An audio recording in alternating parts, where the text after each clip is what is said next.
आइए अगली किस्त में देखते हैं मंगोलों का तबरीज। चलो तबरीज की तरफ बढ़ो।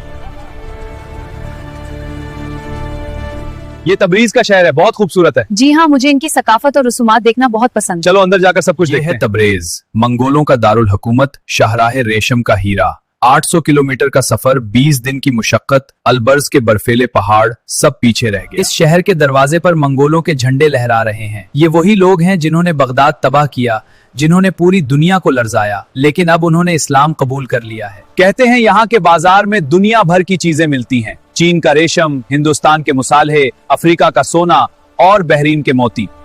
मैंने सुल्तान अबू सईद के बारे में सुना है। वो अल्लाह की मखलूक में सबसे खूबसूरत है।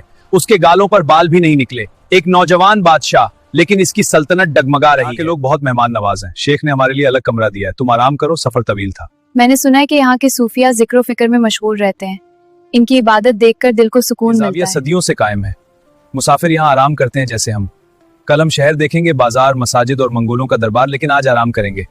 साथ ही मुसाफिरों से भी मुलाकात होगी। बाजार दुनिया की तिजारत का संगम है। बड़ा और मुनज्जम बाजार है। हर पेशे की अगली है। कालीन वालों की गली, रेशम वालों की गली, मसाला फरोशों की गली, हर चीज अपनी जगह, हर काम अपने तरीके चीन का रेशम, हिंदुस्तान के मुसाल्हे, अफ्रीका का सोना, बहरीन के मोती, पूरी दुनिया का माल यहाँ जमा है।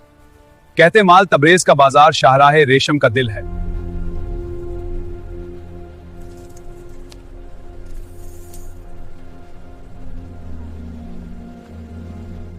मेरी आंखें खैरा हो गई। मैंने जिंदगी में कभी इतनी किस्म के कीमती पत्थर नहीं देखे थे। रूबी सुर्ख जैसे आग के शोले, जमर्द सब्ज जैसे बहार। खातून, हमारे पास बेहतरीन जवाहरात हैं। दिखाएं, हमें बड़ी मिकदार में चाहिए। ये सब ब्लैक मखमल पर सजे हैं, मायार बेहतरीन है।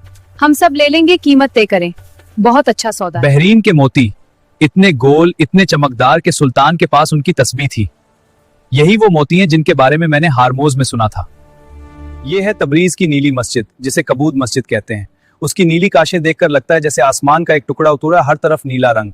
ये काशें ईरान के शहर काशान से। ये है सुल्तान अबू सईद, इल्खानी सल्तनत का आखिरी अजीम हुक्मरान। इसके गालों पर बाल भी नहीं निकले थे। एक नौजवान बादशाह, लेकिन इसकी आंखों में तजर्बे की गहराई थी। देखकर अंदाजा होता है कि मंगोल सल्तनत कितनी वसी थी।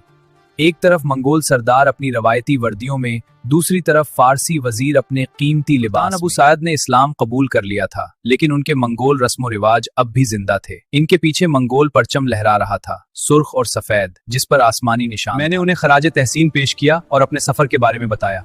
उन्होंने बड़ी तवज्जो से सुना। कहा, तुमने बहुत सफर किया है इब्ने बत्तूता, तुम हमारे मेहमान हो। ये सफर हम सबका है। हिम्मत और ईमान के साथ आगे बढ़ो। चैलेंजेस का सामना करो, मन करीब है।